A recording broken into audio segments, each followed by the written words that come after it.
Welcome back, family, to 2218's Attitude for Gratitude weekly podcast. This is your host, Tim, and not with his working husband, Tad, this week. Again, he is at work. He might be stopping in here, but this week it's myself and the boys from the first four-step workshop from 2218 here, Rick and Jesse. It's every Wednesday at 6:30.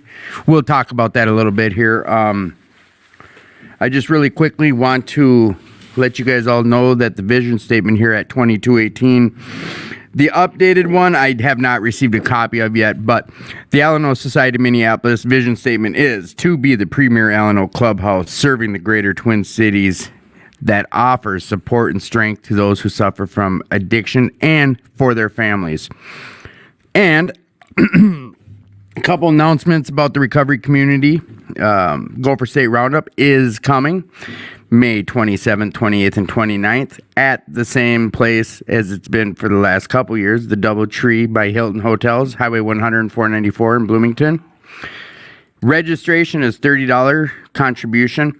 They call it a contribution because it is there for you to give if you're able to give, but they want anyone and everyone who needs some recovery to show up. And if you can't afford it, there are scholarships set aside for people who just can't afford that $30, and they will put you to work. Not manual physical labor, but being of service. You will help direct people to whichever rooms, you'll help with security, you'll be there to maybe pick up, whatever the case is, show up. Don't not show up because you can't afford it. So you can go to the website, www.gopherstateroundup.org. You can get your tickets there or buy them at the door. I don't believe there's a price difference either way. Unlike the Ride for Recovery I'll be talking about here in a second. There's speakers all throughout from Friday, main speakers starting at 7:30 p.m. till Sunday 10 a.m. There's food, fun, games, all that good stuff. We will be doing the podcast from Gopher State Roundup, where Jane will be cooking some tater tot hot dish at our suite and handing it out along with some brownies and all that good jazz that comes along with Jane's cooking. That is the Gratitude Cafe teaming up with Attitude for Gratitude. Do not miss it. We're going to be pulling people in and out from all of Gopher State. It'll be like we had during Pride Month, 5 to 10 minutes of different guests throughout the whole 2 hours. So it will be a very entertaining show. And I also want to bring up the 4th annual 2218 Ride for Recovery, Saturday, June 25th. I said last week that we were good on road guards. We are not good on road guards. So if you would like to be a road guard, please reach out to Dan Jones or get a hold of me. I will put you in touch with the right parties. We'll get you trained in and figure that out for yourself. If you would like to be a road guard, we do need one or two or three or four. It never hurts. The more the merrier. Ride for Recovery is an all-day event kicking off at 8 a.m. Pancake breakfast and registration. That goes from 8 till 9:30. Then we got at 9:45 the mandatory rider meeting. We get together, we just kind of go over some safety stuff, a prayer before we take off. Then it's kickstands up at 10. We get back to 2218 around 10:30. That's when the festivities kick off here at the club. From 10:30 till I think 9 o'clock at night, there's the whole auditorium here is filled up with giveaways, raffles, auction, all that good stuff. And there's every year we have tons of stuff. We have lots of sponsors, lots of great things, silent auction on and raffles. We've got Zoo Factor is going to be playing some music throughout the day. We got a medallion meeting. We got a barbecue going on. It's going to be a day of fun. So anyone you know who could benefit from a day of activities, recovery based, bring them along. You don't have to be in recovery to come here. We encourage anyone that would like a fun day in their life, come on down. So, last thing I want to talk about is 2218. That is the place that we're having this podcast from. It's a place that's been monumental in my recovery and saving my life. I can't put a price on that, and I don't ever intend to except for giving back. With that said, young Matthew, our producer, will be putting a link up here on the Facebook page the live feed that you're probably, hopefully listening to us through, you can follow that and make donations if you're able to. Financially, this club could definitely use some financial help. If you're not able to do that, come on down and give your time. Come volunteer your time down here. Make this club your club. Become a member of this club. It's beneficial. It's done wonders for me. It can do wonders for you. If you know anyone who needs some recovery in their life, send them on down. If you know someone who needs some community service hours, send them on down.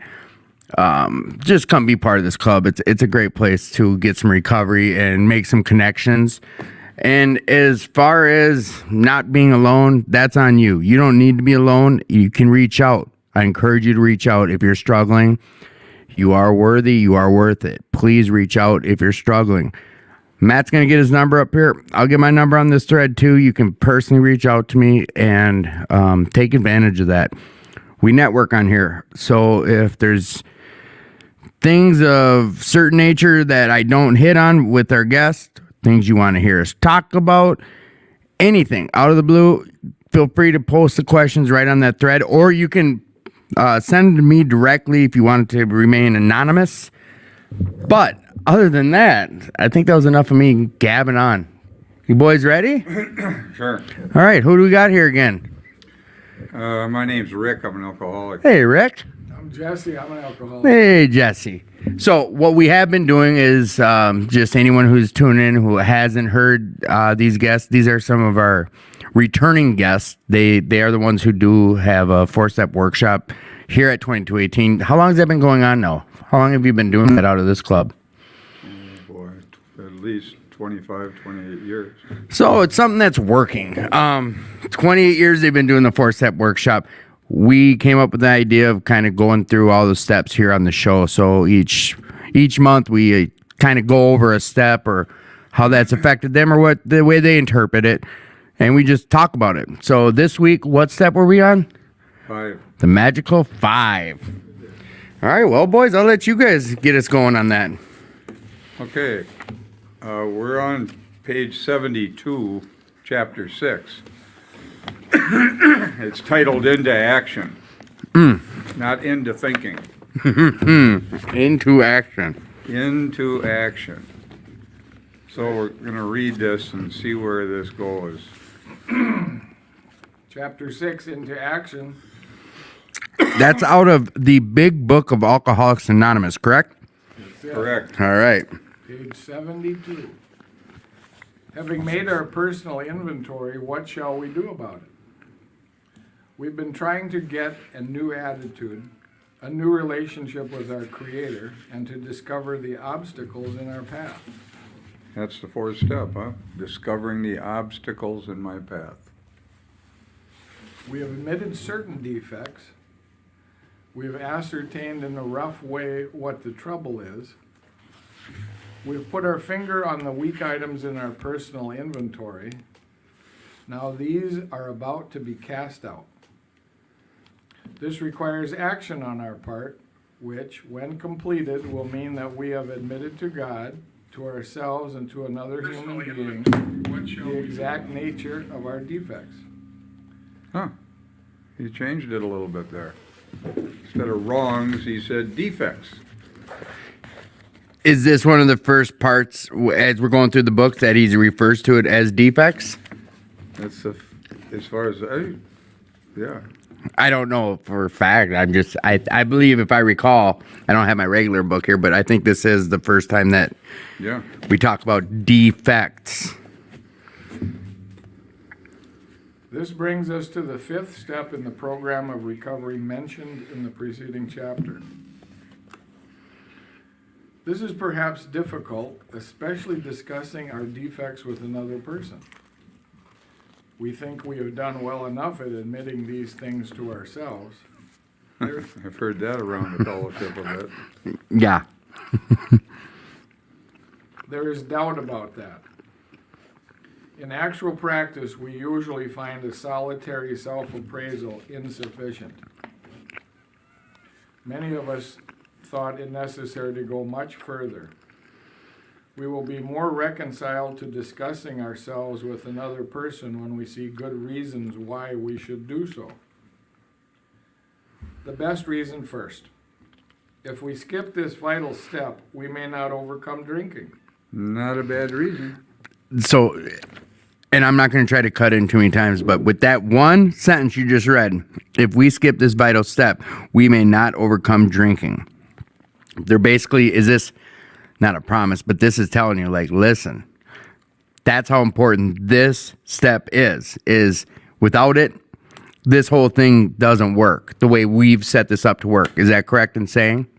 Well, I think they saw in the fellowship early on that people who did not follow through with this stuff drank again. It doesn't mean you're guaranteed not to, Okay. but it certainly gives you a better chance of staying sober. Right. And if you're at this point in the, 72 pages in and you've been working on it, you'd hope you would by this point in Well, time. Yeah, it's like the first sentence, having made our personal inventory, what shall we do about it? Well, this is what we shall do about it. All right. Time after time, newcomers have tried to keep to themselves certain facts about their lives. Trying to avoid this humbling experience, they have turned to easier methods. Almost invariably, they got drunk. Huh. There it is again. They're telling you right there. Almost invariably. Having persevered with the rest of the program, they wondered why they fell. We think the reason is they never completed their house cleaning. What is house cleaning? Inventory. Okay. Release the stuff that's blocking you from having an experience of a power greater than yourself. All right. They took inventory all right, but hung on to some of the worst items in stock. That sentence always stayed with me from the first time I read it. I did not want to do that. But I had a tendency to do that because when I got sober, I was trying to let go of what was bad and hang on to what was good. I was doing that throughout my life. I mean, Right. everybody's doing that. Right. Yeah. Well, there must have been a little confusion for me because I ended up in AA. In Right. terms of Yeah. what was a good thing and what was a bad thing. We'll get into more of that on the next. They hung on to some of their worst items in stock, meaning these are the dark, dirty secrets, and these are usually the things that you keep drinking over. Well, they may be that, or they may be thinking that I'm good. Oh, yeah, yeah. That's the other side. I'm like, yeah, it's all good. All right, there's all kinds of facets to this. This is why it's a personal inventory. Okay. I could be disguising many things under the cloak of thinking that I'm doing a good deed. When in fact I'm not. But there's a whole array. Different levels to it. Sure. Yeah. Yeah, it doesn't have to be just the horrible things you think you did. It can be old ideas. Oh, shit. Here's another, different facets. You're right. Yeah. I never even thought of that. Different just ideas, not something I did. Maybe some of the old ideas Your old ways. didn't work. Yeah. You want them to work, but they don't work. I didn't even But they think of should it that work. way. I didn't even think about that But way. they don't work. My good old ideas, what's wrong with them? Yeah. Yeah. Clearly, I thought some of the good old ideas were what was killing me. I saw later. What I thought was good clearly was causing me problems. So you can hang on to some of the worst items in stock, no question about it. Okay. They only thought they had lost their egoism and fear. They only thought they had humbled themselves, but they had not learned enough of humility, fearlessness, and honesty in the sense we find it necessary until they told someone else all their life story. You notice it's italicized, all their life story, not most, all. And does that include, like you're saying, now I'm seeing a whole different angle. Your way of thinking. I mean, or the way, your thoughts of, not just, I hear my life story, I think of, some bad stories, bad things I did. Right. Never put into play like the way of thinking or the thought process of way of doing things prior to recovery.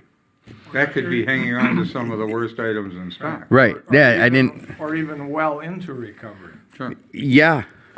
Yeah, because if you don't change, it's a life change. Yeah, okay. All right. I see I the hope that, I hope, yeah, you see the light bulb? I Yeah, see the you see bells the, ringing yeah. over there. Yep, there we go.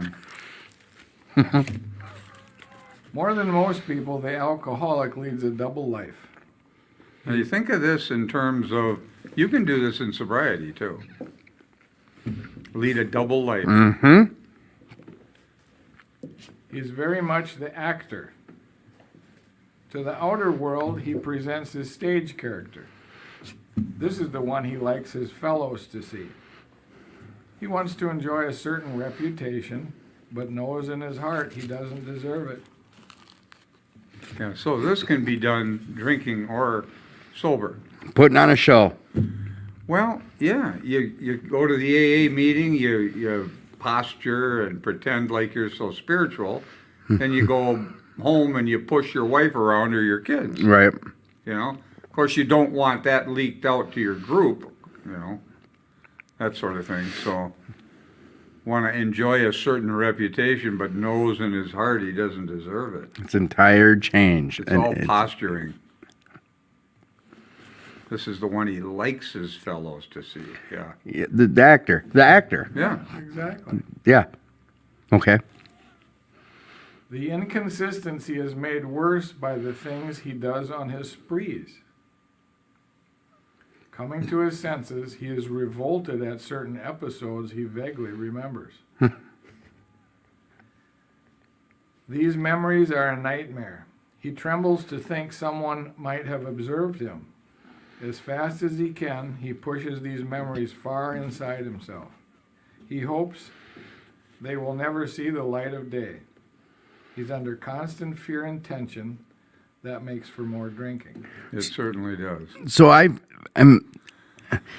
the way I see this, and correct me if I'm hearing this wrong, but with recovery, you know, to find the path of, you know, happiness and recovered or a hopeless state. You know what this paragraph, if I'm hearing right, is I need to change to a point of where I'm me the same 100% of the time. I have nothing to hide and be who I'm going to be. They're talking about here, you know, he's hoping someone doesn't see his real true actions or who he really is or what he hasn't changed yet. That's still the sick man inside. Yeah. Okay. Yeah. He trembles to think someone might have observed him. You ever woke up from a drunk? And I woke up laying there knowing I can hear things going on around in the room, but I don't know where I am. Yeah. And I was actually afraid to open my eyes. You know, at different times I'd wake up in a jail cell. Yeah, that sort of thing. That's where my head And went. I just didn't know where I went, but I was afraid to open my eyes. He trembles to think someone might have observed him. As fast as he can, he pushes these memories far inside himself. He hopes they will never see the light of day. He is under constant fear and tension. You know, I got a friend who was a big deal with Ducks Unlimited, and he was a keynote speaker, and he was a businessman. He's a businessman, and he told me years ago he came to like that. He was speaking at the Saturday night keynote speaker. The next morning he wakes up and he feels something banging on his sides. And he's afraid to open his eyes because he doesn't really want to know where he is or what. He doesn't know where he is. But he said he finally got the nerve to open up his eyes. Now he's in his suit and everything. He's laying in the hotel elevator. And the doors are closing and opening on his sides. Okay? Passed right out there. Now you just did the keynote speech Who's at a seen that? convention, a national convention, and the last thing you want is, well, how about he trembles to think someone might have observed him. Yeah. Who saw me laying there? See, this kind of stuff. Oh, Yeah. Yeah, it's embarrassing. You don't want anybody to, you just want to blot that out of your Yeah, and thinking back, I mean, I always say, well, I'm sure we can all, but personally, there's many of times I can think of the next day or, God, who saw me do X, Y, and Z? Who was there? Like, you know, it's certain family functions or certain work events. How about Yeah. wake up Monday afternoon and open your cell phone and the last thing you remember is Friday evening. Yeah. That's it. Or checking the bank account that next day, like what, not knowing what I spent, what I went through, or looking at my cell phone. Who did I call? What did I text? Shit. Yeah. Okay. Psychologists are inclined to agree with us. We've spent thousands of dollars for examinations. We know but few instances where we have given these doctors a fair break. We've seldom told them the whole truth, nor have we followed their advice. Unwilling to be honest with these sympathetic men, we were honest with no one else. Small wonder many in the medical profession have a low opinion of alcoholics and their chances for recovery. Isn't that something when you think about what he said here? So you go to a psychologist and you're paying him a lot of money. Or at least you're promising to pay him a lot of money. So you go to him and you don't tell him the whole truth, nor do you follow his advice. And then when it doesn't work, you don't pay him. I mean, it's astonishing, really. When Yeah, think you didn't about do. Yeah, you're right. it. How many people have done that one? I have. You don't give it your all, but then you bitch at them that they didn't fix Yeah, you like when it's you their didn't fault. put. Yeah. And you use that to not pay him, to justify not paying him. It didn't work. He didn't help me. He didn't. Oh boy, psychologists are inclined to agree with us.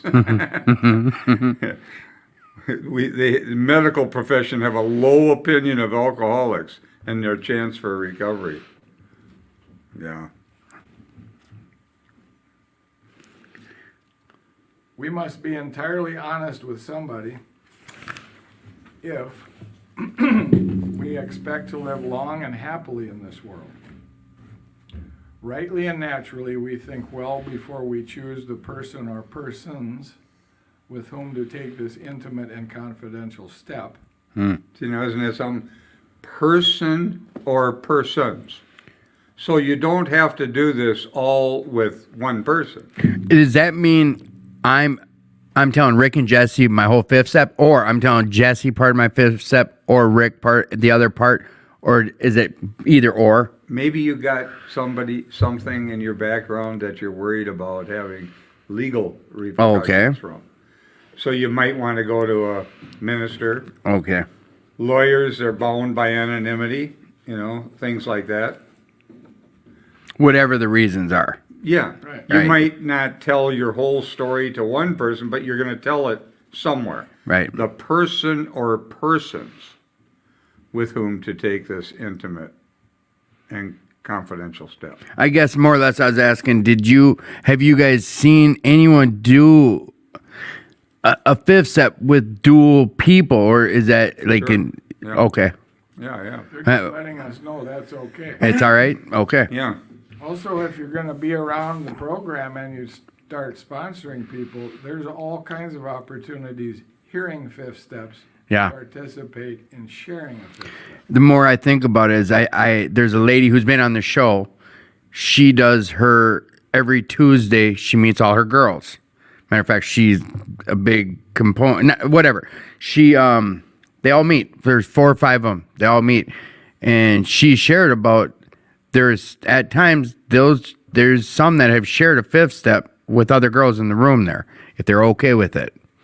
Now, a sponsor with 2 sponsees, and you got the 2 sponsees, one of them sharing a fifth step. I didn't question it. I don't know. I haven't done much sponsoring. I didn't know. But is there really a right or wrong? Right here, they're saying person or persons, but that's one per. We're going to address it? Perfect question, but they do address just what you're bringing I up. thought there. that's what. Okay. Yeah. Too far in the down reading the here. page. Yeah. I'm jumping the gun then. Well, no, it's a perfect question. That's why it's coming up.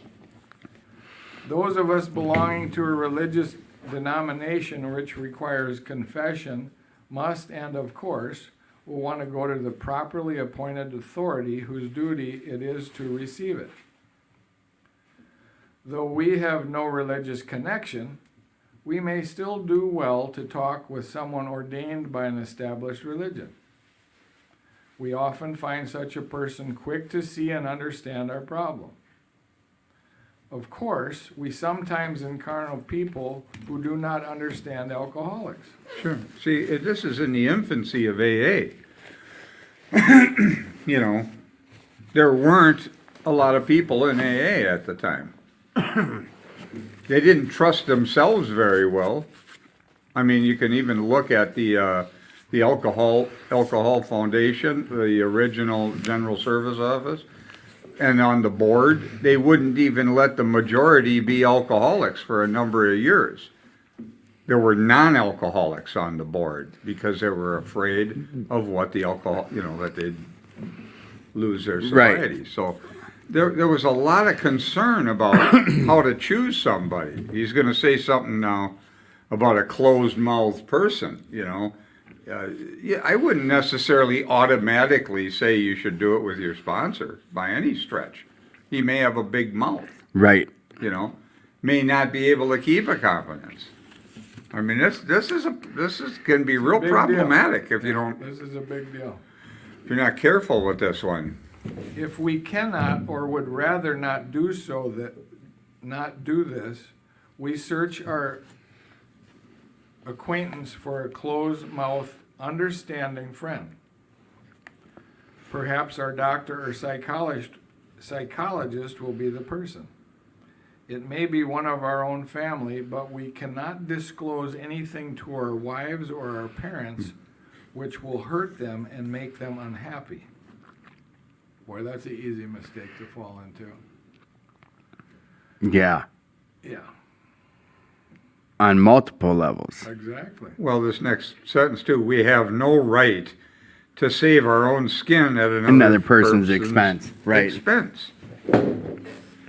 Such parts of our story we tell to someone who will understand yet be unaffected. The rule is we must be hard on ourselves, but always considerate of others. A friend of mine went back to make an amend, this is probably 30 years ago, with his mother. And he started telling her, almost like a fifth step, all the things he was doing. She stopped him in the middle of it and said, I don't want to know this stuff. Don't tell me. Because she was feeling hurt by it. She didn't want to know. So it may be one of our own family, but they certainly put a clarification on that. But we cannot disclose anything to our wives or parents which will hurt them and make them unhappy. It's probably best you just don't do. No, and from personal experience, and this happened, it's pretty fresh, 3.5, 4 years ago, this meeting high, call it what you will, early recovery for me. And I was free. I was no more lying. I'm free of my addiction. I'm free of this alcoholism. I'm feeling good. And I started telling the old man stuff. No, you were right. That gut feeling you had about me in the basement doing X, Y, and Z, you were right, and I'm going on and on. And he told, I don't want to know any more of this. I don't need to know this. I'm glad you're at where you're at. Looking back on it, what I was probably putting him through, the dark shit, it's not just about me at certain points when I get to this. Because I'm not even considering his feelings. I'm just so joyful about this freedom. I've got this new happiness and I'm free of this baggage. Well, now I'm putting it on him and really affecting his life with my bullshit. But okay. So we have no right to save our own skin at another person's expense. Right. It's much like the amends here. Notwithstanding the great necessity for discussing ourselves with someone, it may be one is so situated that there's no suitable person available. If that is so, This step may be postponed only, however, if we hold ourselves in complete readiness to go through with it at the first opportunity. We say this because we are very anxious that we talk to the right person. It is important that he be able to keep a confidence, that he fully understand and approve what we are driving at, that he will not try to change our plan, but we must not use this as a mere excuse to postpone. See, they were very serious about finding the right person here. When we decide who it is to hear our story, we waste no time. We have a written inventory and we are prepared for a long talk. We have a written inventory, not a mental Yeah. inventory. We've written this out. We explain to our partner what we are about to do and why we have to do it. He should realize that we are engaged upon a life and death errand. Most people approached in this way will be glad to help. They will be honored by our confidence. Yeah, so clearly this was a big deal, who to choose. Now, I think it's easier today to find people because, in fact, I think it's helpful if the person understands the program, but I don't know if they need to really. There's very little instruction. There's going to be a couple of sentences here is the only instruction of how to do it. in the So big book.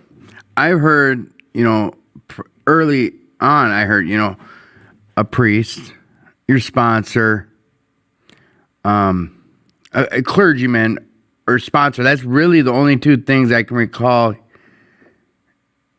ever hearing to share a fifth step with exception. But you're right. There's not much that, they talk about this last paragraph, like, we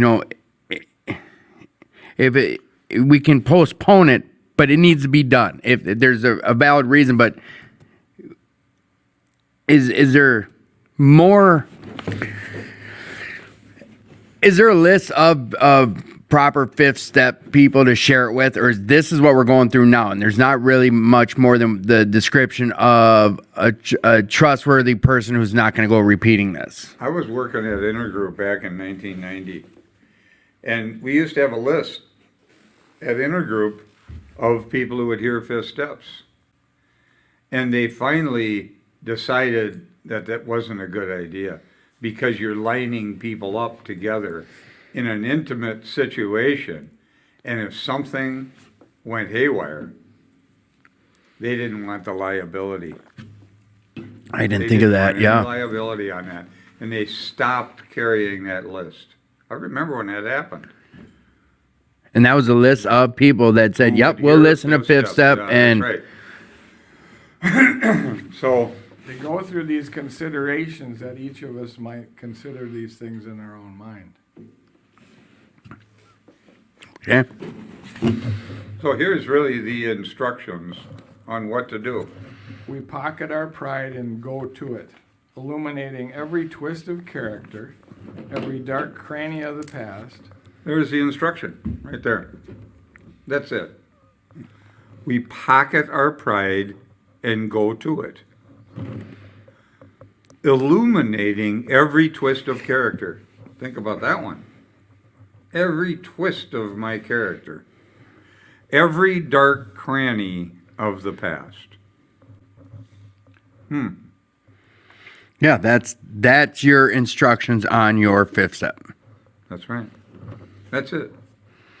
Pocket your pride and do it. Illuminate everything, illuminating every character defect, every dark secret, everything from your past, dark and dirty.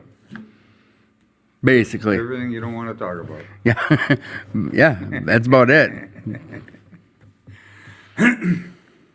Once we have taken this step, withholding nothing, we are delighted. We can look the world in the eye. See, some people call these promises. Do you? Oh, read it and we'll see. All right. What do you think? We can be alone at perfect peace and ease. Our fears fall away from us. We begin to feel the nearness of our Creator. We may have had certain spiritual beliefs, but now we begin to have a spiritual experience. The feeling that the drink problem has disappeared will often come strongly. We feel we are on the broad highway, walking hand in hand with the Spirit of the universe. Yeah, that's what they found they experienced after they did a fifth step. Isn't that something? These first 100 men and women, or the first few thousand that were sober? Well, it was the first few hundred people. First few hundred. Actually, 100. 100. Because it was Yep. actually less than 100. 97 men, 3 women, or whatever it was. But, And look this at- is their experience. Right. yeah, they're saying, once we have taken this step, now, are these promises? It says, withholding nothing, we are delighted. Okay, so I'm going to feel delighted. That's great. We can look the world in the eye. That'd be nice. Couldn't do that before. We can be alone at perfect peace and ease. That'd be nice. Yeah. Our fears fall from us. It almost sounds like some of the 9th step promises. Yeah, it does. Our fears fall from us. We begin to feel the nearness of our Creator. Yeah. We may have, because I'm withholding things in my mind from others. I don't want anybody to know. So you're coming together. You're starting to join. We begin to feel the nearness of our Creator. And this is really a interesting, right? We may have had certain spiritual beliefs, but now we begin to have a spiritual experience. Yeah. And I think that's the big deal here. Yeah. Yeah, there's the feeling that what you're saying, yeah, they're close to the promises, but there's the being able to look, you're shedding light on the shit that was so dark for so long, and you're finally saying, I mean, there's different levels. It's hard to word it, but that's how someone worded it to me. They said, you know, after you do a 5th step, you'll be able to look people in the eye again. And rereading this, I think I've been twice through this. Rereading it, it's basically what they're saying here. I mean, and I was expecting, you know, once I did it, I'd be able to, like it was like this. But I said, you know, it just for anyone listening who has not done this, done a 4th and 5th step, you do this 5th step, you're saying out loud all these dark and dirty things from your past that you basically said you'd never repeat again, or you're taking to your grave. Those are the type of things we're talking about sharing. And then the weight of that being lifted off your shoulders of harboring that for how many years, that's where a lot of this relief comes in. If I'm wording that right. Well, When you here's get that off your chest. This is quite a promise here. The feeling that it's an odd way of saying this. He says the feeling that the drink problem has disappeared will often come strongly. So you notice you lost that desire, and when you realize that over and over again, it's a stronger feeling. Is that what they're saying there? Well, You won't want to drink. yeah, the so-called drink problem is based in the conflicts in my mind. If I don't have conflicts, wow, wouldn't that be nice? We feel we are on the broad highway, walking hand in hand with the Spirit of the universe. This is what they experienced. Yeah. Returning home, we find a place where we can be quiet for an hour, carefully reviewing what we have done. We thank God from the bottom of our heart that we know Him better. Taking this book down from our shelf, we turn to the page which contains the 12 steps. Carefully reading the first 5 proposals, we ask if we have omitted anything. For we are building an arch through which we shall walk a free man at last. is our work solid so far? Are the stones properly in place? Have we skimped on the cement put into the foundation? Have we tried to make mortar without sand?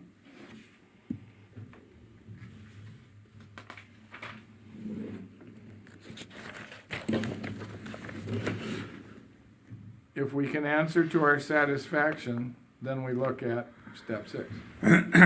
That's that. Step 5. Well, now, I knew a guy, it's kind of funny. And I don't have any argument with this. I thought it was interesting when he told me. When he went to do his 5th step, he didn't normally keep his book on a bookshelf. But he's going to do everything exactly the way it says. He's going to rigidly follow the. Now, I don't think it was necessary for him, you know. So he put his book up on the bookshelf. Then he went and did his 5th step. And then when he came back, he did exactly what it said. It says, returning home, we find a place where we can be quiet for an hour. So he did that for an hour, carefully reviewing what we have done. So that's what he did. Then we thank God from the bottom of our heart that we know him better. So he did that. Then he says, taking this book down from our shelf. So now he can do it. He physically took the book down from the shelf. Then we turned to the page which contains the 12 steps, which is exactly what he did. Then he says, carefully reading the first 5 proposals, we ask if we have omitted anything. So he did this. Now, I don't even remember who it was, to be honest with you. I don't even know if he stayed sober. I can't remember who. This is a lot of years ago. But I thought it was interesting because he was just rigidly going to do this stuff. Well, I ask, when I hear 5th steps, and I've heard a lot of them over the years, I tell people to do this. Go back home for an hour, take a little time and think about what you did, and if you've omitted anything, have you left something out? So I was working with a guy, he was in an Al-Anon meeting, and so he wasn't an alcoholic, but I told him to do that. And I get a phone call from him after he went home. And he says, I got to talk to you again. I said, what's up? He said, no, I can't do it I gotta see over the phone. We got to get together. And I remember I couldn't meet him for a couple days. I couldn't connect with him. But I was thinking during that couple of days, I thought, oh boy, I wonder what the hell this is going to be. This ought to be a good one. He is so embarrassed by whatever this is. So we get together, we sit down, and he tells me what it is. Now, if I could remember what it was, I'd tell you, because we don't have a name here of anyone. Right, okay? right. But I can't remember. It was so insignificant. Right. It meant nothing to me. To you. But to him, You see, and I thought about that because it was so insignificant. As he was telling me, I was sitting there thinking, of course I didn't say it to him. you didn't laugh out loud, did you? No, I didn't. But I remember thinking, you gotta be kidding me. We had to get together for this? Now, why was something so insignificant to me a big deal to him? Because he was hiding it. Yeah, that makes You're sense, hiding though. something, it's a big deal. Right. It may mean nothing to somebody else, but it's a big deal to you. And I can tell you, I've heard a lot of 5th steps. And there's only so much you can do with a body. You know what I mean? Yeah. There's only so many variations on this nonsense. And people aren't that different. They really aren't. They're not very different from what I've done. And they're not, I've heard a lot of them. So nothing shocks me today. Right. At all. But this stuff's a big deal when you're hiding it. So in a way, we could say it's, you know, when you do 9-step stuff and you're going to make an amends, I'm not, don't need to get into 9th step, but I make an amends to someone. To me, it's a big deal. There's a reason I'm making this amends. And I say, hey, Jesse, you know, I stole your car when you thought it was stolen from whoever. I need to make amends for this, blah, blah, blah. Is that where that car went? Yeah. And he lets me make this amends. And that's a big deal. That's this car. But then I say, hey, Rick, you know what? I'm the one who took your notebook. And you're pissed off. And it kind of goes to the same notion that it's person to person on this stuff. To you, it was very insignificant. It was something he was hiding. So to him, it was a big damn deal. Right. To you, you own 10 cars. I don't care about that car. To you, you only had the one notebook. Every situation, in the little bit of time I've been here, at the beginning, I thought there's expectations or what have you. I thought I knew what were hot item buttons or red. You know, this was important. That's a lot of that comes. It's situational. It's personal. It's personal. Yeah, it's a lot of that. And now, do we get into with this 5th step stuff? Who's pointing out my character defects when I tell my 5th step to someone?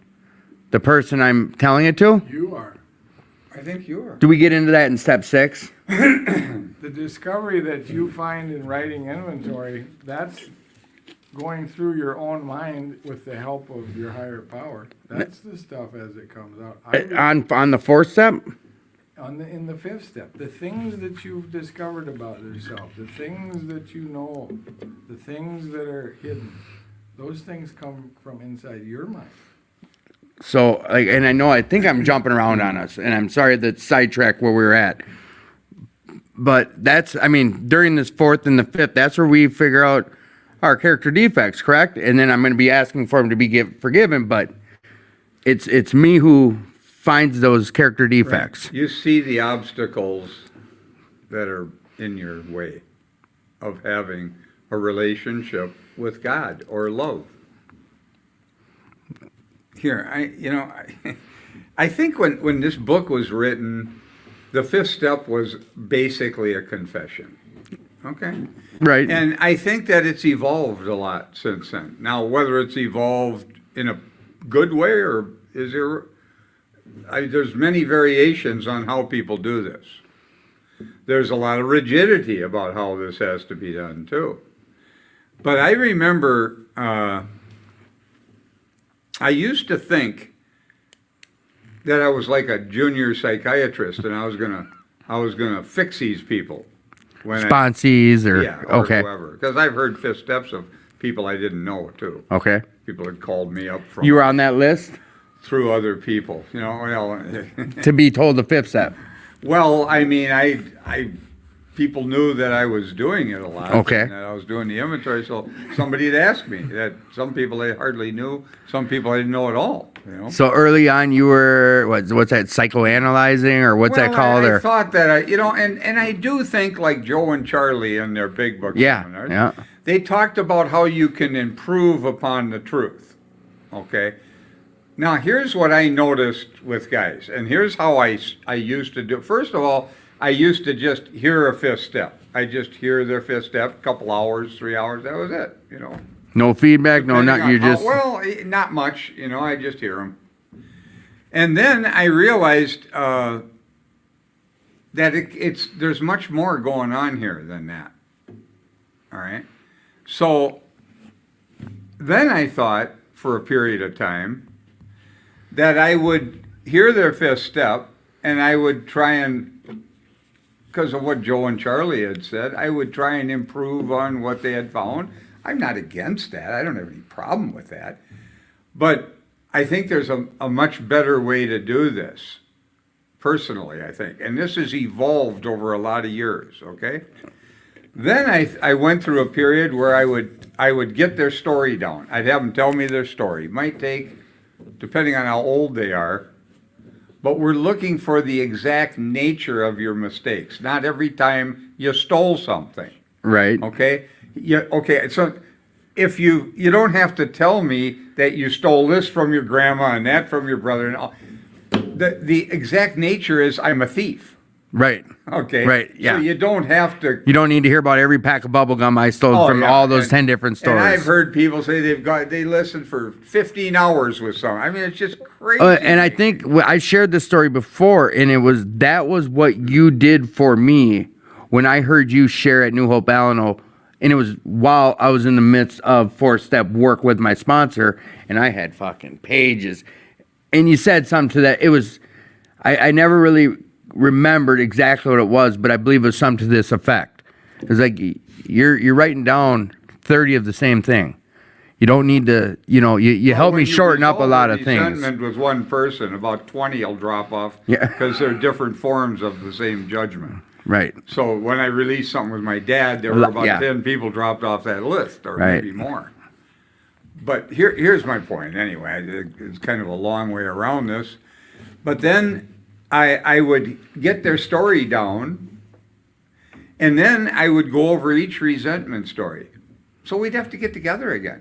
I'd hear their story over a couple hours, and then just their general story. And I would interact with them now. I would ask them questions. I'd say, well, because they want to skip over stuff. Now, a minister did this for me, or a chaplain at a treatment center. I was telling them my story, and I got to a point where I said that my mother had died when I was a kid, and I just kept skipping. I went right past that. He goes, "Oh, wait a minute," and he brought me back to Right. it, see. And then he got me talking about something I'd never talked to anybody about. Got you to open Her up. death, really. Okay. Open up about how you felt. I mean, there was no conversation about her Did death. you know at that time, I'm kind of pausing us here is where you're at in the stories. At that time, like what he got you to uncover with, hey, hold up a sec. Don't just skip right over mom dying. He got you to open up and start talking. Was there a lot of help that came from From that? that new stuff that he had you talking about? Well, he just got me to even acknowledge and talk about something that had been, it was 20 years earlier. And within about 2 months after that fifth step, I woke up in full-blown grief over my mother's death, just like it had just happened.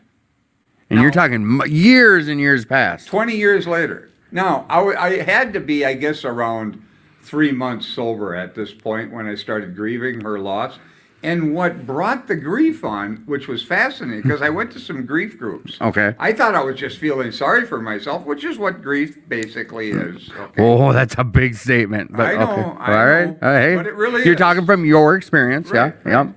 It really is It's a from big my statement. experience that's the case. I was feeling sorry for myself. Right.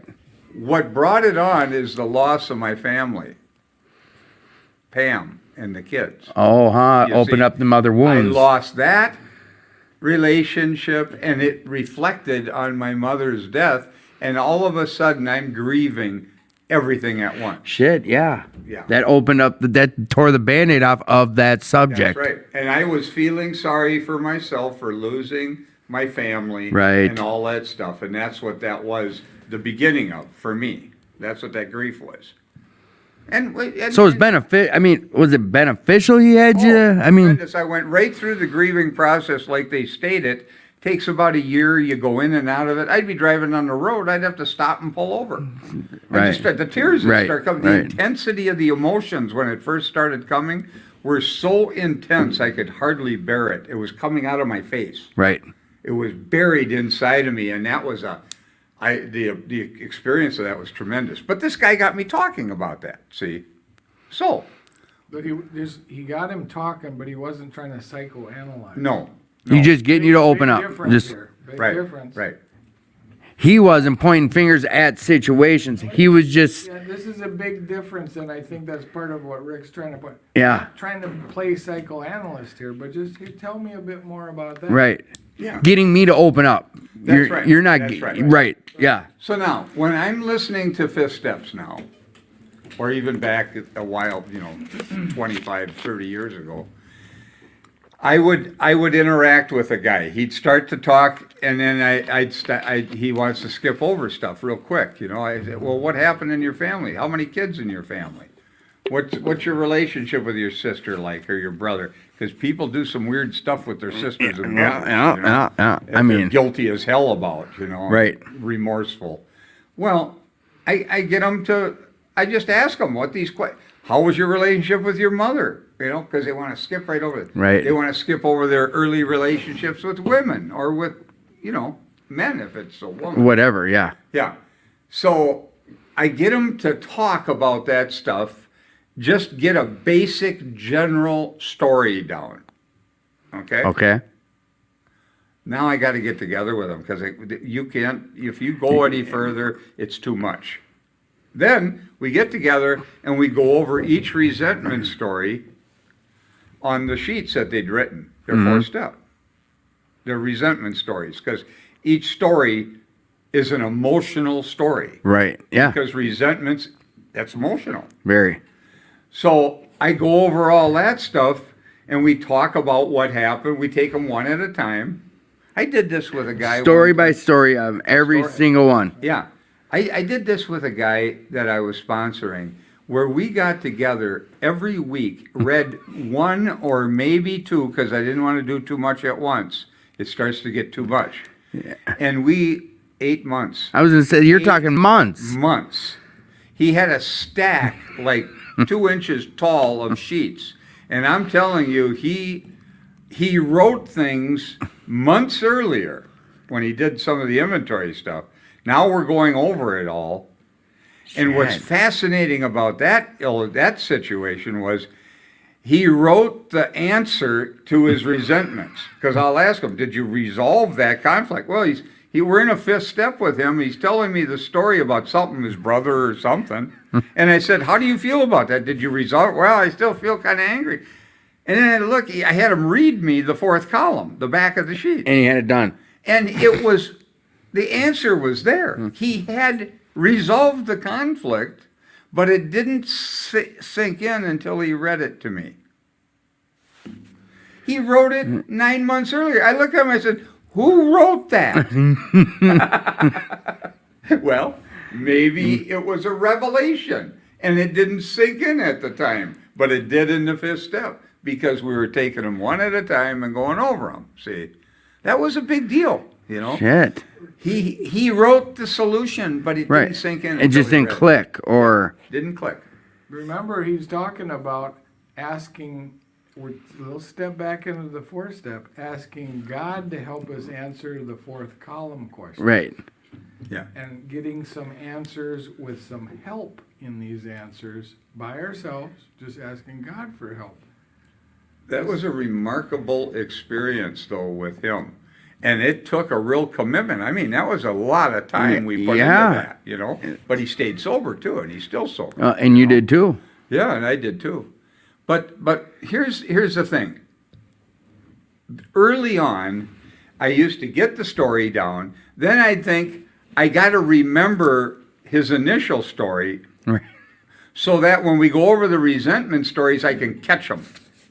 You know, I can That- say things like, hey, you told me this about your brother last week, and now you're just telling me a resentment story and it doesn't match It up. doesn't. Yeah. Okay? And I used to think I needed to do that. So now I'm going to catch them. I'm going to psychologically try and fix Right. them and improve on the truth, and that's what I thought my job was. Okay? Now some people can say that's good. That's what you should do. I don't care. But I want to tell you how this has evolved because it's different today. And I'll give you an example Yeah. why and what's happened. Now, I will listen inwardly to somebody's story.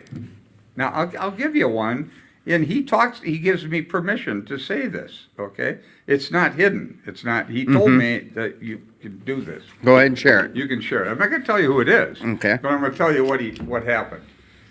He had not written a fourth step.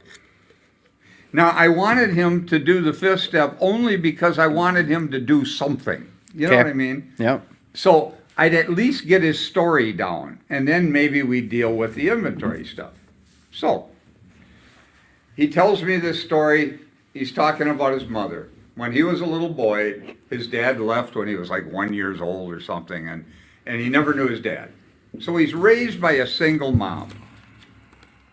Now, he's telling me he's 5 years old, he hates his mother. He hates her At 5. at 5. And he's telling me this story. This is really the first 3 columns in the 4-step inventory. So he's telling me, here's the story. He hates his mother because she doesn't get him clothes. He's got holes in the knees of his jeans, and it's not fashionable during this period of time. And he gets teased on the bus when he goes to school because he comes from a poor family. That's, you know. Then he's telling me about his mother is with other guys. She's dating guys, and they come in, and now there's competition, see? And he doesn't like it that she pays attention to them Right. instead of him, see? And he's going on and on telling me story, illustration after illustration of why his anger is justified with his mother. Okay. Now I look at him. I don't know why I said this, guys. Seriously, I'm not bright enough to do this, nor did I have the information to do it, okay? So I'm sitting there and I'm listening inward, and I'm listening to him, but I'm listening inward to see what comes into my mind. And I get a thought, and I don't censor it. I just let it out. I didn't even think to not say it. I said to him, I looked at him, I said, it must have really been difficult for your mother. And he looks at me like, haven't you been listening to me? What the hell's wrong with you? I've just been telling you what you... Then I said, it must have really been difficult for your mother to raise a little boy who hated her so much. And he looked at me and his face fell and he went, whoa. He had custody of his little girl. The mother was crazy and he got custody at an early sobriety of that little girl. And it registered or reflected Right. on his own situation. How would I feel if my little daughter little hated my girl guts? hated me like I hated my mother? And it just, something happened inside of him that, you know, even telling it, it's flat. Something shifted inside of him somehow. Now, I did not. This just came out of you, This basically. came through me. It was not of my mind. I didn't think about it. I just said it. And that's not a cycle, and that's not analyze. no. That's just No, must I just have- made a yeah. couple of statements. Shit. And I didn't even think twice about it. And I'm telling you, I watched a miracle shift inside Yeah. of this man. And that grievance dropped and his relationship completely changed with his mother. Now, this can happen. In fact, she works for him now and stuff. They've got a completely different. And he hated her. Hey, it was real true. That's His head, his situation. He hated mom. Yeah, and you know, it's hard to say how that impacted him because it was personal to him. Right. But I can assure you, I'm not smart enough to know all the angles of his relationship with his mother or with his daughter. In fact, I don't even know if I knew he had a daughter at that time. You know, he's just telling me his story about his mother. And I got to tell you, I realized something that is very important. I don't need to meet with the guy real quickly after he tells me his basic story so I can catch him at stuff. Right. I think that's a mistake now. I'll tell you what I do now. I sit back and I listen to people and I talk to them about their relationships with different people. But I'm listening intently, and I'm also listening inwardly. And when I get a thought in my mind, and I don't think it has anything to do with the situation, I share it anyway. I don't edit it. I don't do that. I used to stop and say, well, that doesn't have anything to do with anything, and then just move on.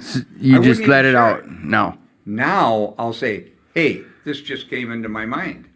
I don't know if it means anything, but I just got this thought, and I'll share it with them. Now, often, it doesn't mean anything.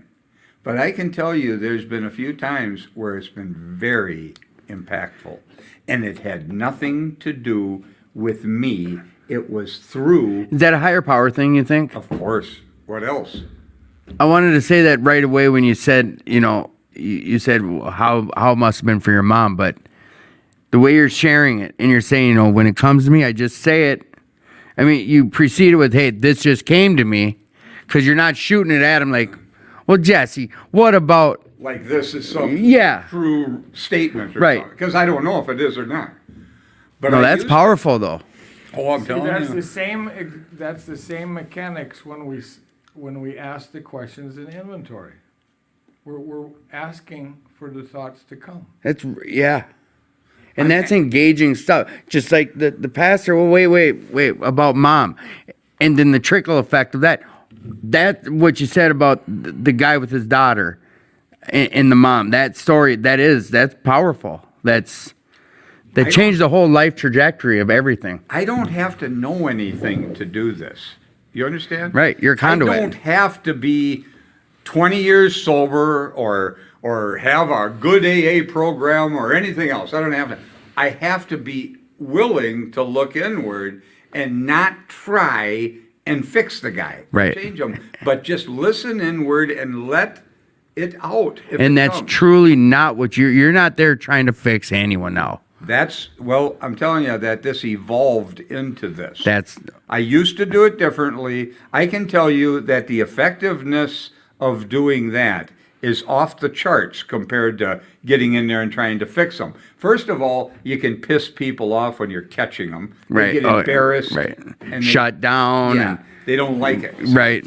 But it's fascinating. It's just a fascinating process. When it comes through you, it's not going to be confrontive or, Right. you know.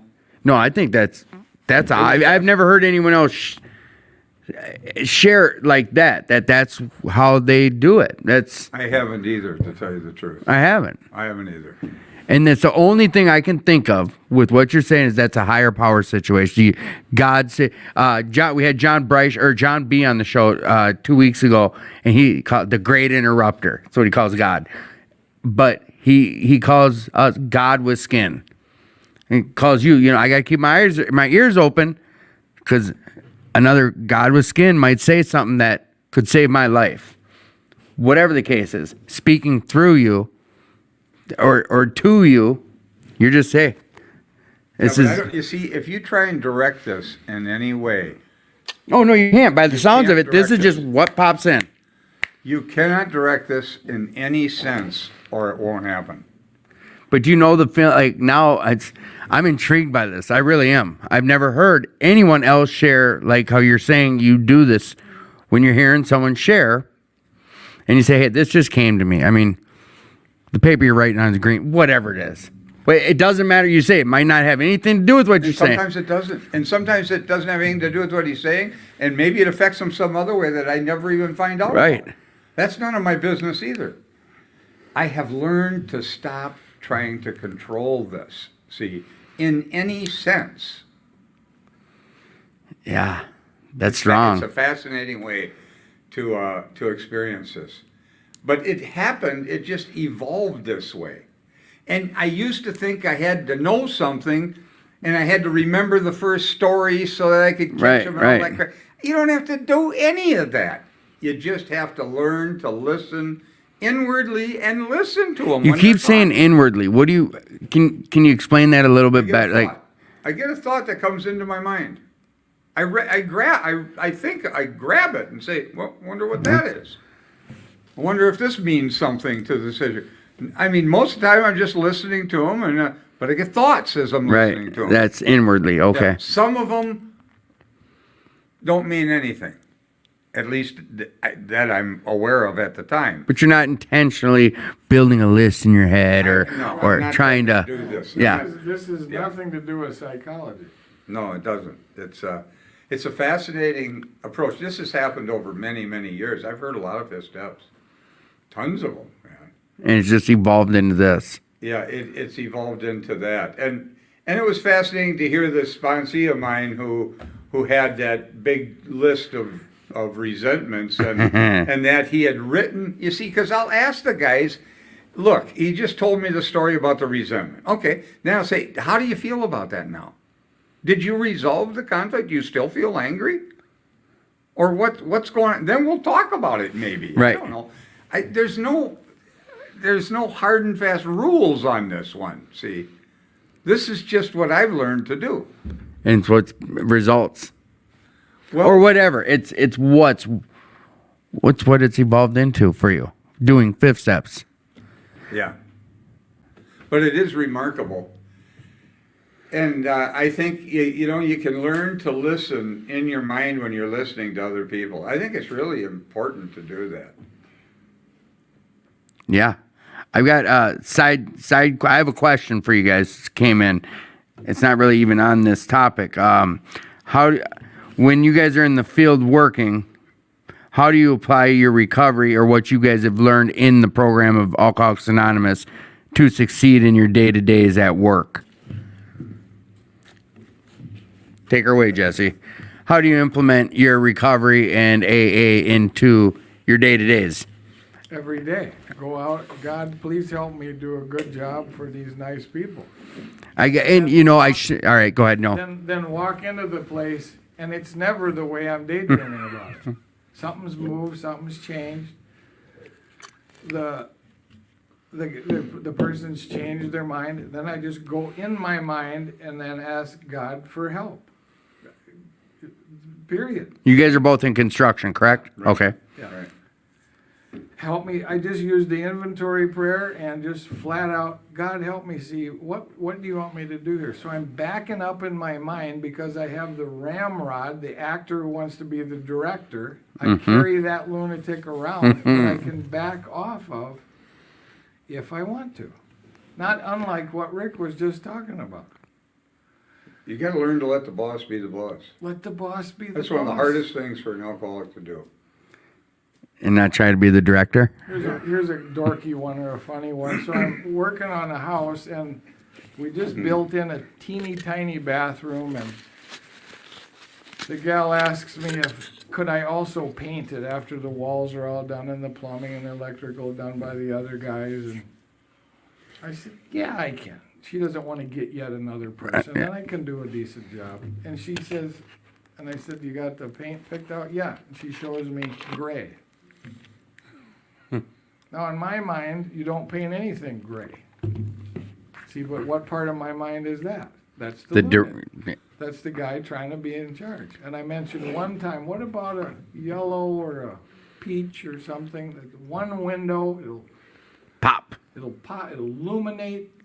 Because in my delusion or illusion, You know what's better. that's right. You were the And director. only And the- he might be right. Yeah, That's not the point. That's the point. This is not my casa. Mm-hmm. I am there to be helpful, to make their house happy. Only because of the program and only because failing at this hundreds and hundreds and hundreds of times in my life until it became painfully aware in myself, I said, okay, as I swallowed, I'd be glad to take care of that. And what color trim? White. I said, I bet that'll be nice. And I did my very best work in gray and white. Do you know how big of a fashion color gray is nowadays? It's huge. People love gray. I like me personally, I like exterior driftwood gray siding, white trim. On the exterior, Exterior. I always think that's a go-to, can't fail. Yeah. Do you see the difference of really what we're talking about here? How do you apply this in your daily life? Let the boss be the boss. Yes. Let the boss be the boss is one idea that will change any alcoholic's life. Just It'll save you from being fired immeasurably. one idea. And then to practice that, it's going to have some pain around the edges if you're as eager to be right as I can be. And you know, she was so happy with that, she gave me like 2 months more of other carpentry work to do a big repair in the building. Had I pushed, because part of my mind wanted to push the more appropriateness of Right. these lighter colors, but it's not my house. Right. Let the Right. boss be the boss. Help them have a happy house. It's their own personal stuff inside. So this stuff can be very hard won. And if it's practiced, there's going to be some clash in your mind if you're like me. There'll be a clash Right. where I just want to push my will. Remember, self-will is the problem. Yeah, we talked about that a couple months. That's right. Yeah. No, but I got to add the next line. Though he usually doesn't think so. Right? Yeah. Self-will is the problem. So if I practice helping people get what they want in their home, I'm practicing not having the blocks to stay close to people. How about go to work and really work? Oh boy, there's another one. I mean, Just really go work. to work. I mean, go to work and really work. I mean, that hit me hard when I first heard that. I thought, wow, I'd never done that. Not really. I'd always go to work and play around, screw around, and try and add Right, yeah. time to the project. Yeah. Or, you know. Whatever the case. Ugh. Boy, there's another But one. there's a lot. Go ahead. Let the boss be the boss. I hear so many benefits to that. More so, sure. There's the initial. I can relate. Same line of work as you guys. I can relate to. I would have painted it gray in the back of my mind. Ego, call what you will. I'm thinking, oh, she'll see. Oh, I'll show her. I'll paint it gray. She's not gonna be happy. It's gonna be shit. Looks like terrible. Ba ba ba. To let that go. Let the boss be the boss. But you lift the. But you got a negativity in your mind. There you go. And Well, you know what? She'll sense it. I bet. Yeah, people Yeah, do women that. People. especially. Oh yeah. Yeah. Women Oh, especially, yeah. they'll know. She'll, Oh, yeah. she'll sense it. I see the other side of like if I can accept that, let the boss be the boss. How much easier does your day get? Well, your mind won't be doing that jackhammering that you just That's yeah. talked about. And that's what I'm trying to do in the middle of the day, in the beginning of the day, halfway through the day. I'm trying to shift so that I can be helpful and useful in contributing to their happiness, Right. and let the lunatic float by and go out the window of my mind. But that's a work and I mean you practice at that. Practice that every day. So you can really practice this at work. It's a great place to practice, especially after you discover what the defects of the actor trying to run the whole show. It's going to be personal to everybody, but the Right. generalizations are go to work and really work. What about give them a little extra? Don't charge them for time. What about put a little extra time? I've been stealing from life my whole life. Yeah. What if I try to start giving back more? Give them a little time that you don't bill them for. Do that regularly. I Guess think what? a lot of that in More return. than they ask. Yeah. More than they ask for. Always do a better job than they expect from you. And in return though, it usually you'll be benefited. Always. I You mean- cannot lose except by Yes. taking. If you take and try and take from a situation, you're going to lose. Why? Because literally you're going to receive what you give. Now, I know this from when I got sober, because I'd been taking all my life. I took and took and took until I had nothing left. Now I'm going to give and give and give until I have everything. It's a reversal of the selfishness. My ego screams, don't give them an extra 15 minutes. You got to charge that. It goes crazy. The lunatic will start screaming at you. Still does? Or now It's it's very limited now. over But repetition. It doesn't and- mean it's not gone away. That little sucker's in the corner doing push-ups, you know, just waiting for his opportunity to attack me, you know, and everybody. But I know today that if I do something where I'm taking advantage of someone, it is going to be returned to me somewhere. So even if it doesn't happen immediately, Right. I'm going to lose if I take. So I give a better job, and I hear it once in a while when I'm working. Well, you know, you could make a little extra, another 15 minutes. No. When my ego starts saying that crap to me, you know what I do? I say, okay, now I'm going to give them 15 minutes. Yeah, How do you go- like that, yeah. you little bastard? Yeah. See, these little things can be tried. That's test drivable material. Yeah, it is. It's test I drivable. literally do that. Well, we've been having this conversation. I've been thinking in my head multiple ways, like at the jobs I'm doing. It can have, yeah, and it's something it's a practice. This is something you got to work at. This isn't just, okay, I'm going to say the prayer and it's gone now. This has got to be. This is. The ego's always there. It Yeah. keeps reasserting itself. Yeah. The only option you really have here is, are you going to listen to it? Yeah. That's it. You Yeah. hear it, but am I going to listen to that, or am I going to listen to the voice of reason and of love, the giving voice? Yeah. I know clearly the problem is selfishness. Mm-hmm. It clearly is. So anytime I'm trying to take advantage of something or someone, I'm selfish. So I know I will pay a price if I do it. I cannot gain by taking. You gain by giving. By giving. You know? And you can play this. You don't have to believe it. You can test this one out. Well, You can do it till you end up in treatment. Yeah. That's Yeah. exactly what Exactly. happened. I like the term how you use it, jackhammering back and forth, or my head. It happens quite a bit. I'm now doing the type of work I'm doing, multiple different homes in a day. 3, 4, 5 homes in a day, and yeah, it's ego for me. A lot of it's ego, but to get the extra hour of time. I'm in control of my time, my punching, my bids, what have you. It's on me how I want to conduct that. I don't have to. I do that though, where I just, like I shared, like I will do what they ask, but in my head, that jackhammering of, oh, they're gonna, I'll show them, or they'll see. You know where guys get in trouble in the trades? Almost invariably, you'll see this. They overbook. Oh yeah. And then they're working Yeah. 2, 3 jobs. They're pulling off of the one that Yeah. they said, and then they have trouble getting paid because they've taken their Yeah. money to some degree. See, I don't do that. I don't either. I have them Job pay at a me time. every day or two. If I don't know them, I don't let them get into me for more than a day or two. Right. And sometimes I'll get at least material money up. Right. But I don't ask them for a bunch of money, tie the job up, and then go over to some other job. I've worked with so many contractors that do that. And I was working on a house with an electrician and a carpenter. Both the electrician and the carpenter are friends of mine, okay? I know them well.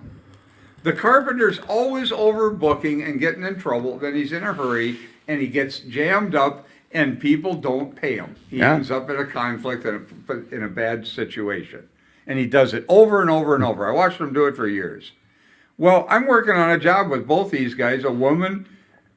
She's a monster to these two guys because both of them don't show up. They're Yeah. not there, and they screw up people who are scheduled to come after them. Right. See? Yeah.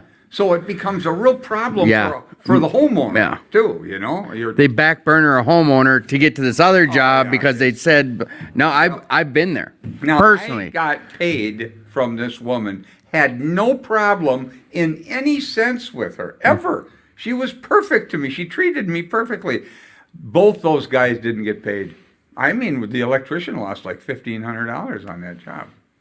But and that's why though he started, ran over Show to up. yeah Well, yeah He was depressed. He wouldn't show up. He'd promise he'd be there. He wouldn't come back. It just, and they call and he doesn't return calls and they just say he may have some of their money. right. Yeah, shake hands, part ways.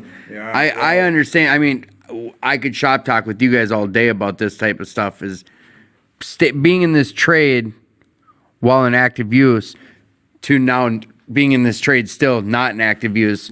It is night and day. For me, it was because once I got honest, I still have dealt with a lot of this, my ego getting involved, of course. But being on the honesty thing, I tell homeowners I'm honest with them. I don't know how else to word it. I'm honest with them now. I'm standing with a guy one time, and I go out to Stillwater Prison on Thursdays. Not every Thursday, but every 3 months or so. See, it's right in the middle of the day. I do a meeting at the Union Gospel Mission every Tuesday. I'm there every Tuesday, right in the middle of the day, so I don't work on Tuesdays. So I'm standing with my calendar, because I got a full month calendar when I open it up, and the homeowner's standing there. And he wants me to put in a bathroom or something for him. I can't remember what it was, a long time ago. And he wants me to start this 1 week, and I look at my schedule. I said, well, I can't work Tuesdays. He looks at me, well, okay, you can't, okay. And I said, this Thursday, I can't work this Thursday either. I said, I got a commitment at the prison.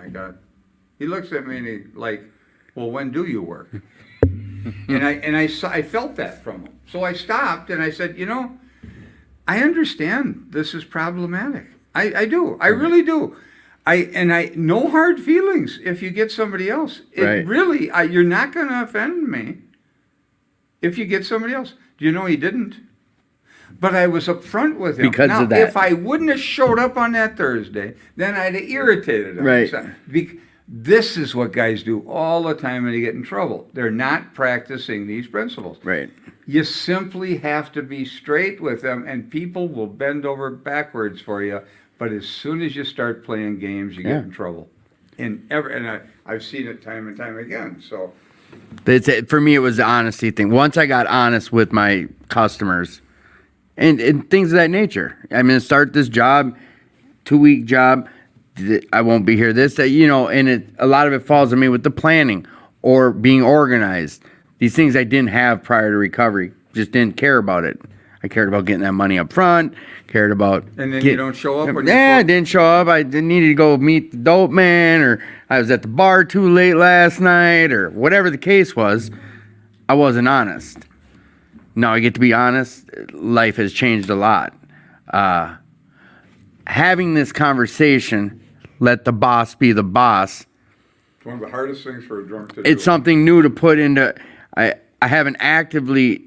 those terms. I haven't actively implemented that. But I do that to an effect. But I haven't actively... just that we brought this up and talked about it. I'll be more conscious of that and be able to implement it now. Every fifth step I've ever heard where people get fired continuously from different jobs and stuff, and you hear that in the fifth step, see? It is invariably because they couldn't let the boss be the boss. Right. If they're working for a factory or something, they're going to tell them how to run his factory. If they're working on a job site, they're going to tell them how to run it. They'll say, no, I want you to do it this way. And he goes away and you do what you want, see? Right, And yeah. you get fired and you can't understand. This is invariably why guys get fired. And it's happening time. They cannot, and it isn't just alcoholics who do this. No. They just can't this is a key idea for life. Let the boss be the boss. Sounds simple. It will save you an unbelievable amount of trouble. That one idea. It's a great Remember idea. The first time I said to a customer, I got to, because I heard him saying it in the workshop, I said, I've got a AA commitment Wednesdays, that is the workshop. I have to leave work early afternoon. That was so difficult the first time I said it. The AA part? Yeah, I just told him what I was doing. They said, oh, good for you, Jesse. No problem. Not the feedback you thought you were going to get. Well, I don't know what I thought I was going to get. You let this thing build up, though, or? Sure I did. Sure I did. Now, I've been doing that for probably 10 years. I just say, this day I work short. And if something, I have a schedule that I have to go do a commitment, I'll let them know ahead of time. I have never had a customer have a negative feedback. Matter of fact, 2/3 or 3/4 of the time, as the days or weeks go by, they'll want to talk about steps. Right. They'll want to talk. And I'm not bringing it up. They'll just bring the subject up, or they'll want to talk about something of that nature. And so, it's never been a problem. See, and that was a big conversation. And one of my men's meetings in early recovery was, what do I tell my company about me being in recovery? Well, if it needs to come up, but they have nothing to lie about or hide. Nowadays, like this company I work with, there's on-call schedules or there's what have you. And I've made it clear, hey, Thursdays, I have to leave at this time. They didn't ask why. If they do, I have nothing to shy out of. I got a meeting I go to. There's nothing to hide. Earlier on, I was screaming from a mountaintop, whatever the case was. But honesty, that's where it's still come for me. A lot of it's coming back to honesty. Because I would have said earlier on, I would have been, I don't know. We talked about this, I don't know, with you guys or someone on the show. We said last week or the week before, I wasn't embarrassed being handcuffed and put in a cop car in front of no one. but I do this number walking into the Alano Club. I don't want someone to see me walking in or Yeah. that whole thing. You know what that is? It's a human need. I don't know, but early recovery is almost, there are certain times I was embarrassed to say, hey, I got an AA meeting. Well, why? What am I embarrassed about? Well, anonymity was never meant for the individual. It was meant for what, the family or the... No, anonymity, if you read about anonymity, it was meant to save the fellowship from the individual. They didn't want to give AA a black eye because some guy's out there spouting off that he's an AA and then he gets drunk. Didn't that happen to a big Oh, it sports happened a figure or number of something? times, yeah. So what's happened is, and it's so characteristic of this stuff, is it's been reversed. Now it's all about the individual. It was never meant, it was always to save the fellowship from the individual, not the individual from the fellowship. It's just absurd, but it's characteristic of the world. Everything's upside down, backwards, whatever you want to call it. Well, when you're around long enough, you get to see things change. Yeah. Yeah, not necessarily for the better either, and a lot of, That was kind of a shot at your age. Not really. But see, I can't be offended unless I pick it up. so what we're talking about on that is meaning some figure gets in front of a news camera and says, oh no, I go to Alcoholics Anonymous, it saved my life, it's the best thing ever, and then the next week he gets drunk and car crashes and it's all over the news, this guy who was just preaching AA. That's the type of anonymity. We keep it from the fellowship. We have that anonymity so you're not out there tarnishing this name That's right. of Alcoholics Anonymous. That's right. Or Narcotics Anonymous or crystal meth, whatever it But it's is. been changed, see. Yeah, now it's been about, distorted. yeah. I see that. We got a guy working on our website, a guy, a sponsor, and he's resetting our by the book 4-step Mm-hmm. workshop. And he asked me to why am I doing this? Why do we do this? And it really comes down to The whole recovery, or what do you mean? the inventory stuff. Why are Okay. we doing? But I really am. For me, I'm trying to take out the improvements. There's been all kinds of improvements. Back to the program. basics. And that's what my friend Bob, that I used to do these workshops for 20 some years with, said. One day he was, and I've told this story before. He was a musician, and he wrote a music score for the Guthrie Theater. And he's in the control room with the director, producer, and the guy says, "I'm going. The play's on stage, the music, everything." He says, "I'm going out to Connecticut for 5 weeks. I'll be back, or 6 weeks, whatever it was." Bob asked him, "Well, why do you have to come back? You got the plays going, the music's on." He said, "To take out the improvements that were made when I was gone. Each actor starts improving his role." Well, I got to tell you, this is the kind of stuff that's happened to AA. And that's why I really am adamant about staying with the big book to whatever degree. And I'm telling you, there are a lot of really good, well-meaning AA people who have put their own little adjustments on things. We talked about this. We Yeah. talked well-meaning. It's well-meaning. You but can I well-meaning gotta in tell one hand, chat in the other, and you know it fills up first. you. Yeah. Well, But you Jesse, you shared this about the job of well-meaning, self will run riot. You meant well. if this stuff comes under a good intention, this whole guise of good, oh my God, it's been a major plague of my life. And so you can think your new manipulation on what was already written. Right. It's already written. Oh, yeah, yeah, 85 years, right. and it's worked. But it's been distorted in a lot of ways, and even Dr. Paul O, the Dr. Alcoholic Addict story, now it's called Acceptance is the Answer. He wrote his own 4-step pamphlet. People just can't leave this alone. So I told Patrick, I said, to take out the improvements that were made is really my. I like how that's worded. When it says improve, you hear the word improvement though, and you think better. It's in quotes. I think there should. Improvements like this. Yeah, I think changes. I don't know. The word improvement, improve. Well, that's because I don't the like guy using- thinking is trying to improve it. Okay. Yeah, the guy doing Good it. intention to make a Okay, yeah. quote-unquote Yeah. improvement. Take Okay. out the improvements that were made when Bill and Bob were Right. disappeared. But it's the same thing with the play at the theater. See, he has to come back and readjust everything because the actors start changing Yeah. their roles. Pretty soon the play doesn't look anything like it originally was. Well, this is happening to AA. It's happening to the inventory. There's been all kinds of things written about the inventory that are, you know. Right. Well, that's what I said. I was trying to be funny about taking a shot at your age, but you've been doing this long. You've been here doing. You just talked about this four-step workshop, I feel 20 sorry plus years. for your age. I realize that you're still young and stupid. Yeah. No, hey, I'm. I didn't argue you.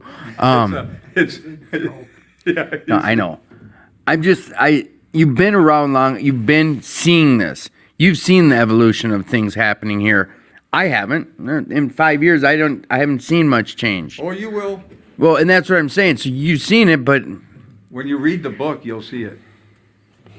And you watch what's going on around you with that kind of a different glimmer in your eye. Are those improvements really improvements?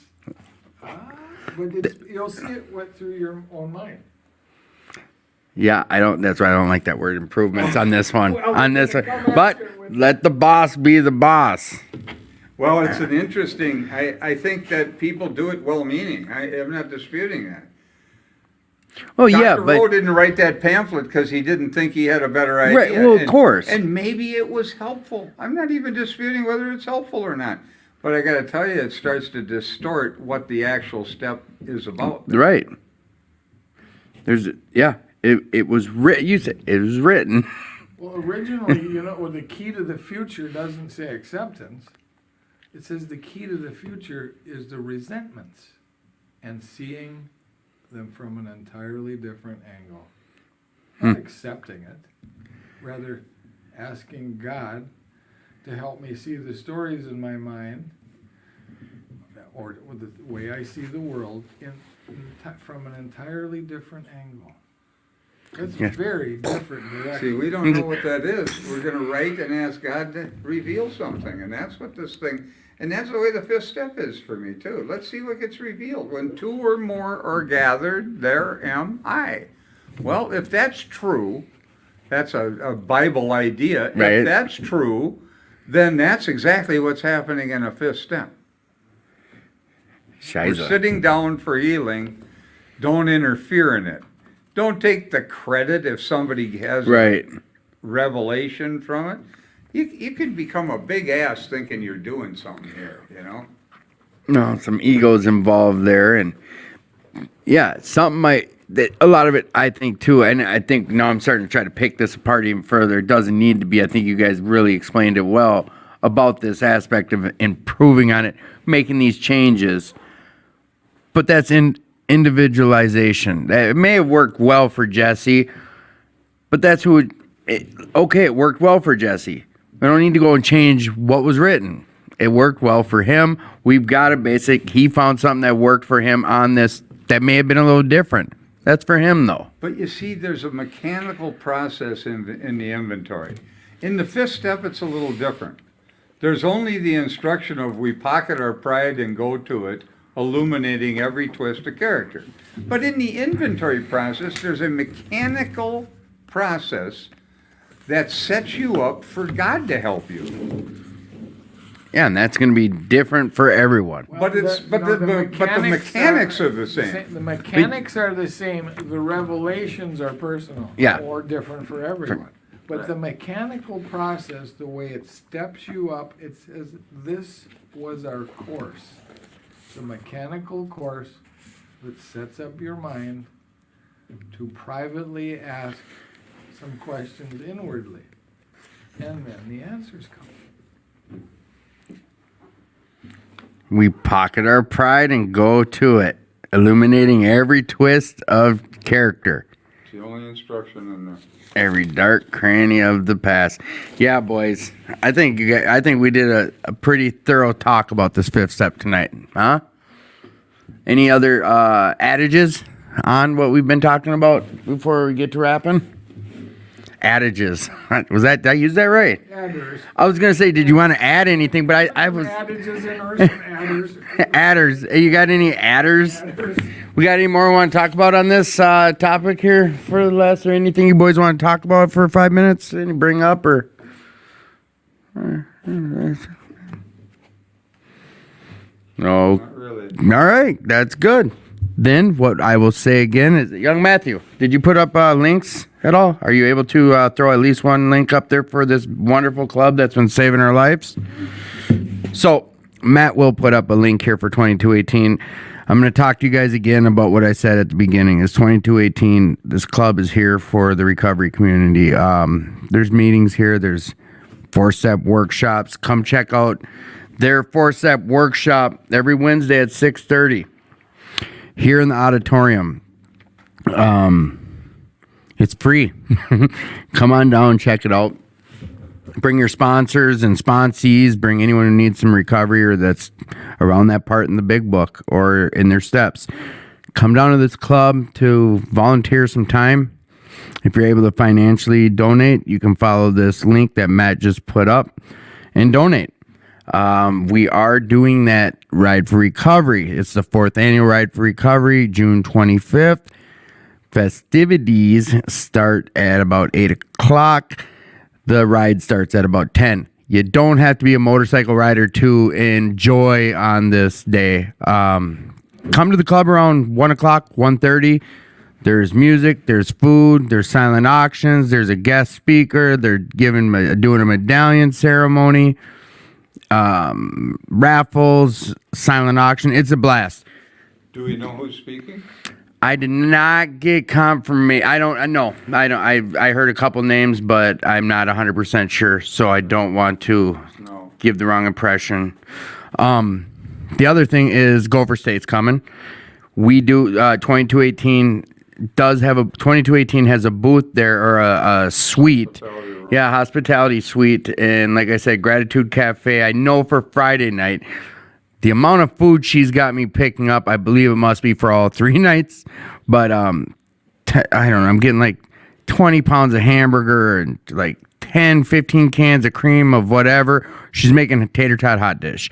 She's making brownies, sweets, and good eats. And we're having the podcast from from Gopher State this year. So partake, join in.